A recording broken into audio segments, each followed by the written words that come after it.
السلام عليكم ورحمة الله وبركاته. شلونكم أعزائي الكرام؟ إن شاء الله يا رب كليتكم زينين. اشتاقت لكم، حبيت أراويكم هذا الفلوق، وإن شاء الله يا رب ينال إعجابكم، خصوصا الناس اللي حابتني واللي دعمتني. أشكركم طبعا جزيل الشكر. إن شاء الله يا ربي أكون عند حسابكم، إن شاء الله يا ربي أكون متواصل وياكم كل يوم وبكل فلوق إن شاء الله. فأخوان، اليوم الفلوق بخصوص العمل الأسود، لأن العمل الأسود كلش صعب بألمانيا وراح تواجه مشاكل كبيرة. خليك وياي وإن شاء الله راح أراويك التفاصيل.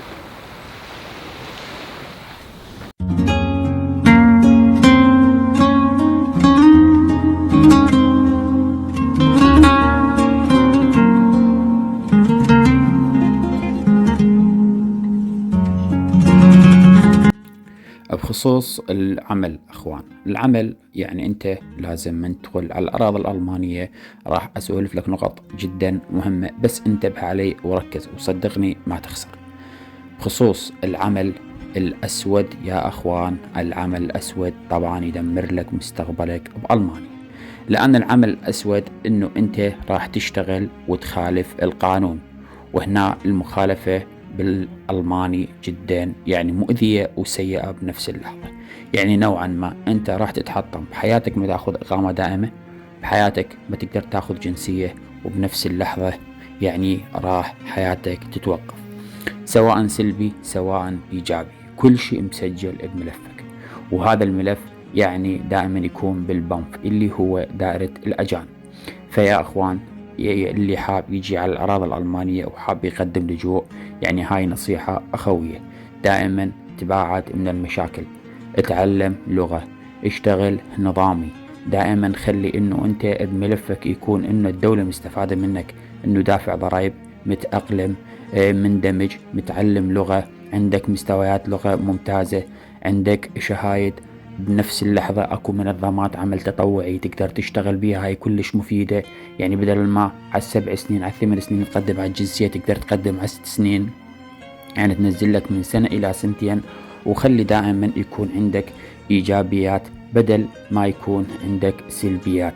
فهنا الحياة حلوة وبنفس اللحظة مستقبل، لكن لازم الإنسان يكون دائما واعي ويتباعد من السلبيات والشغل الأسود، لأنه الشغل الأسود يا أخوان هنا جدا متعب ويضيع مستقبلك صدقني. يعني أنا أعرف شخص تركي 33 سنة بهالبلد، قلت له ليش أنت ما عندك جنسية؟ قال لي اتصور اني اكبر خطأ عملته جيت لهالبلد هذا واشتغلت بالاسود وكنت اتهرب من الضرايب، ويوم من الايام اجاني الكنترول، وبنفس اللحظة الكنترول خالفني لاني اني اشتغل غير نظامي. فقال حد هاي اللحظة اني ما خليت اي وسيلة للحصول على اقامة دائمة او اقامة عادية، ما يعطوني، كل 3 اشهر اجدد يعني إقامة يسموها ذي دلدونج، يعني ليس إقامة لكن هاي لازم تجددها كل 3 أشهر. فأنت لا تقدر تحصل عليها جنسية، ولا تقدر تحصل عليها إقامة، ولا تقدر تحصل إقامة دائمة بالمستقبل. شوفوا هذا الشخص 33 سنة لأنه خالف القانون وقع مشكلة كبيرة. يعني في شخص أنا هنا أعرفه تركي 33 سنة بهذا البلد، صدقوني ما عنده إقامة ما عنده، ولا عنده جنسية ألمانية، ولا عنده إقامة مفتوحة. ليش؟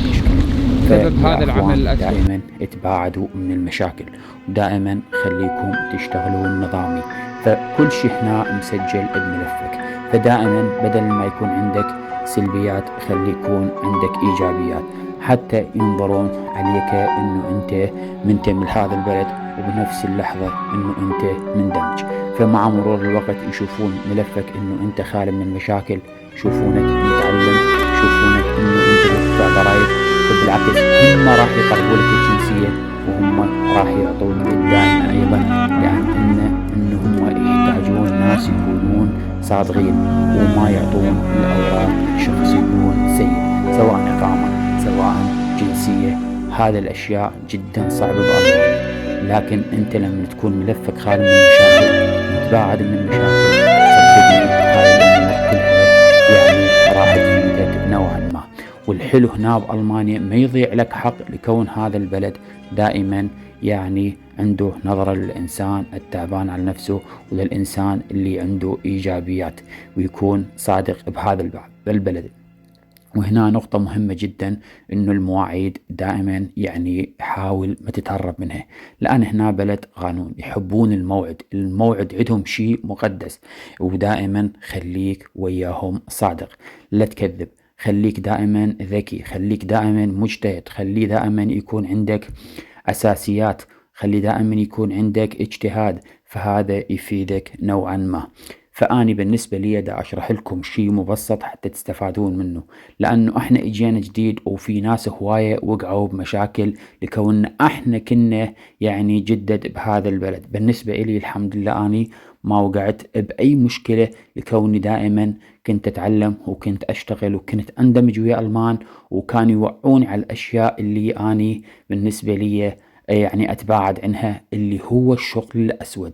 لأنه الشغل الأسود يعني جدا جدا متعب، وبنفس اللحظة يعني ما بي مستقبل ويضيع حياة الشخص. فأني أحكي لكم هذا الشيء حتى تكون لكم أساسي، وبنفس اللحظة يكون لكم يعني فكرة وتوعية.